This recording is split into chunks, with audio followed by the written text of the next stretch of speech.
Hey there, friends. Some time ago when I was putting these videos on, a friend of mine, a former parishioner, Karen Cook, actually who it was I was talking about reading and the importance of reading and the emphasis that I've had in my life on reading. And she said, why don't you do a video on books that have impacted you or books that you believe everyone should read? And so I've kind of broken it into two different categories. I've already recorded a podcast and it's in the can today for more leadership, maybe business-oriented books. But I want to spend some time just sharing with you, as I have taken 2-3 weeks and kind of reflected on what are the books that have really impacted my life as a spiritual person, as a pastor, as a Christian.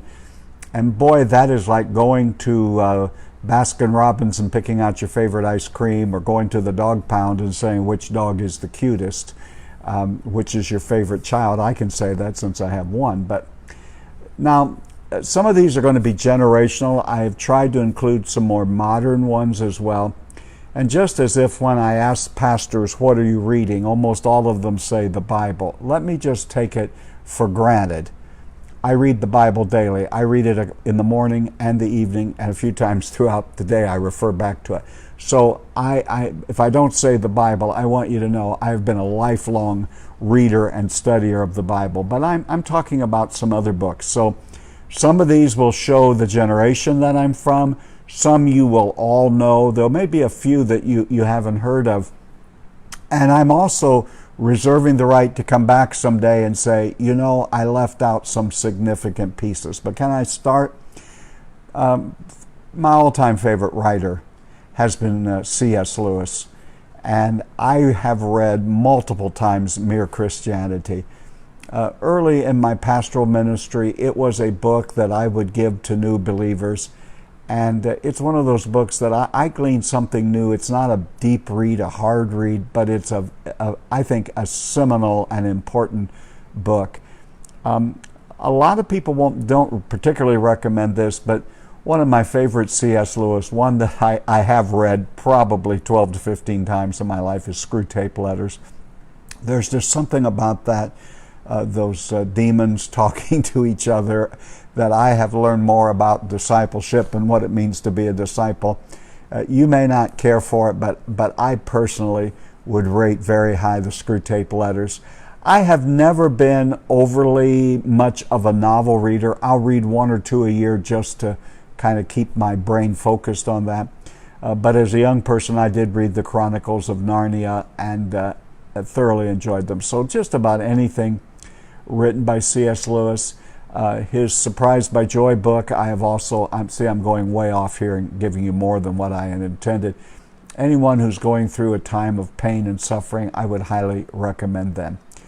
I think I was reflecting back, what would have been, other than missionary reading books in the Bible as a child, what would have been the first piece of Christian literature that I ever read? And I would say it was Pilgrim's Progress by John Bunyan. As a matter of fact, I have a modern version, but not modern, same story, but in more modern English, on my Audible account that, once every 2-3 years, I'll listen to it while traveling in the car. I loved Pilgrim's Progress and still do John Bunyan. I highly recommend, if you haven't read it, that might be something good for you to get into it. There's another little book that a lot of folks didn't like it. I was a teenager, maybe close to 20 years old, may have been in college when I first read The Christian Secret of a Happy Life by Hannah Whitall Smith. She's talking about the life in the Spirit. It's a simple, good read. I've read it probably 3, 4, 5 times in my life and refer back to it. Any of you who follow me on Twitter will notice that I put quotes on from some of these authors and books, and I'm not going to be able to include everyone. There's one book that nearly every time I mention it to someone, they say they never heard of it. I can take you to the exact spot I was, the exact bookstore in northern Indiana where I went and bought a copy of it. I don't know that I enjoyed any of his other writings like I enjoyed this one. It was a book called Loving God by Charles Colson. I'm not even sure if it's still in print, But it is a marvelous book. I was a young pastor in my second pastorate when I recommended that. I highly recommended it to people. I remember at a gathering of pastors, I mentioned to them that I had read this book. We're talking back in the 1980s. And all of them said it really was a significant book. So if you're looking for something you've never heard of, and maybe you don't care for Charles Colson's writings, this is different and unique. It's a lot of storytelling. As a matter of fact, there was an illustration of a man he used on one page who I had the privilege of being their pastor, Orv Krieger. So I highly recommend that. That book was impactful to me. And then I have been down through the years a Eugene Peterson fan. I think Long Obedience in the Same Direction may have been close to the first book, that or Working the Angles.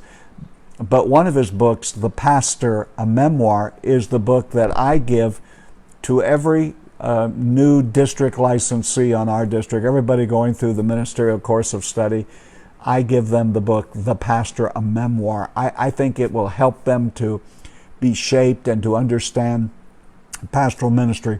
Like anything you do, pastoral ministry, you have this idea of what it's going to be like and then find out what it is like. But we just lost Eugene Peterson not too long ago, and it was a loss for the church, a great writer. But whether you're a pastor or not, I would recommend The Pastor, a Memoir, and A Long Obedience in the Same Direction. Let me talk about devotional literature for a moment. I have multiple times, I can't count them, I'd have to go back and count them. Two of my favorite pieces of literature to read are daily devotional books. One, because I was a young person, a very young teen, when someone gave me Mrs. Charles Cowman's Streams in the Desert. Now, I realize the language is old and there have been some attempts to update it. Even one year somebody had put it together in journal form, and I loved that. I loved Mrs. Cowman's Streams in the Desert, and I will confess I did. It helped me to mature and grow in my devotions as a young person, and I still go back and read it periodically. But my all-time favorite devotional book would be My Utmost for His Highest by Oswald Chambers. It is interesting to me that people from the holiness movement have written some powerful devotionals, and none more powerful than My Utmost for His Highest. I was so intrigued by that devotional book as a young man that, again, as a pastor in my second pastorate, I bought the biography of Oswald Chambers, and it was fascinating. So I know we're not too far from the end of the year, and if you're looking for a devotion, you might go back to one of the old classics. It was a different era, and it was impactful in my life. Mrs. Charles Cowman, Streams in the Desert. There are several volumes to that. And Oswald Chambers, My Utmost for His Highest. One of the most impactful books, and I reference it and refer to it often, is The Cost of Discipleship by Dietrich Bonhoeffer, this Lutheran pastor who was killed in a Nazi concentration camp, really just hours before the Allies freed the prisoners. Puts the greatest, I think, the greatest impact of what it means to be a disciple of Jesus Christ. If you've not read The Cost of Discipleship, you're really missing something. I would highly recommend Dietrich Bonhoeffer's The Cost of Discipleship. It was impactful in my own life. As a young adult, even though he comes from a different theological tradition than I have, I really got a lot of help out of J.I. Packer's Knowing God. I found it to be very, very helpful. It's a book that I believe is still in print, and you can get it at any secondhand bookstore, and probably on Kindle it's even fairly inexpensive. Another one that I recommend, it's not as complicated and hard as the title may sound, but again, it had an impact in my life, and that was the book called Orthodoxy by G.K. Chesterton. Now, whenever you're reading British authors, be it C.S. Lewis or G.K. Chesterton, Tolkien, any of those kinds of, any of the folks who aren't from the part of the world that I'm from, at times you have to get used to the way they use particular words and even the cadence of their writing style. But I go back and reflect on the book Orthodoxy by G.K. Chesterton periodically.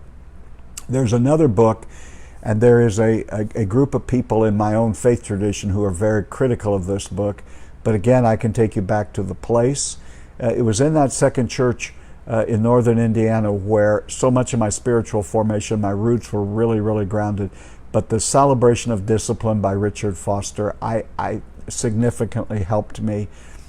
Interesting, I've been meeting with pastors to meet with them one-on-one, and I've gotten 6 of my 7 areas taken care of. But a pastor a couple of days ago gave me a book written by didn't give me a book, gave me a recommendation on Richard Foster's son, a book similar to this that I'm anxious to get and to read. If you didn't like it, I'm sorry. It really met a need in my life at that time, and it was helpful. Let me go way, way, way back. And I would recommend, if you've never read The Imitation of Christ by Thomas à Kempis. I'd say at least every month I put a quote from à Kempis and from the book Imitation of Christ on my Twitter feed where I do quotes. It is now very approachable. There are lots of translations that have translated into modern English. It is a great book, and sometimes we think only things written in our generation are meaningful to us today.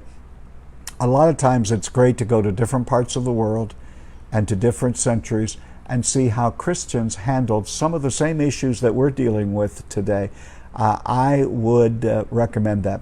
Another one of my favorite, I'm kind of whipsawing you back and forth across the centuries, is I have liked most everything by Frederick Buechner. I've read a lot of Brennan Manning. Brennan Manning is not someone that I was naturally drawn to. I'm more of a doer than a contemplator. But as I have gotten older, I have fallen in love with a lot of his writings. But if I had to pick one Frederick Buechner book where you might want to start, I would say perhaps Listening to Your Life would be a good place to start. But you can't go wrong. Now, I feel like since my ministry began in 1981, and a lot of those impactful books are books that were more popular back then or older ones. There are a lot of modern books, and as a matter of fact, when Karen suggested that to me, I could do videos all day long on books that have had a significant impact. I had to leave several dozen off, and probably am feeling somewhat a twinge of guilt, and we'll have to come back and give you some others because I'm leaving off some very significant people. But let me give you one that is fairly modern that you ought to look up. I have found it good. It's written by Carey Nieuwhof. I have enjoyed Carey's podcast and his books, but one that I highly recommend, I recommend it to pastors and lay people alike, and it's one of his newest ones, Didn't See It Coming, Overcoming the 7 Greatest Challenges in Life That No One Expects and Everyone Experiences. It is a great read. Didn't See It Coming. The 7 Greatest Challenge No One Expects But Everyone Experiences by Carey Nieuwhof. Now, I know that you can respond because I have left off literally hundreds of great books, even great books that I've read. But this is what I've been reflecting on, trying to think, what are the ones that have really helped me down through the years? And I'll probably come back periodically and just sort of give you a reading, my reading list of what I have read and what I am reading and its significance. I think you ought to take any one of those that you haven't read and read it. Any one of them, I believe, would make a great gift for someone as we enter into the season of gift giving. Hey, thank you. Make sure that you read your Bible and that you read good, fine literature, and have a great day.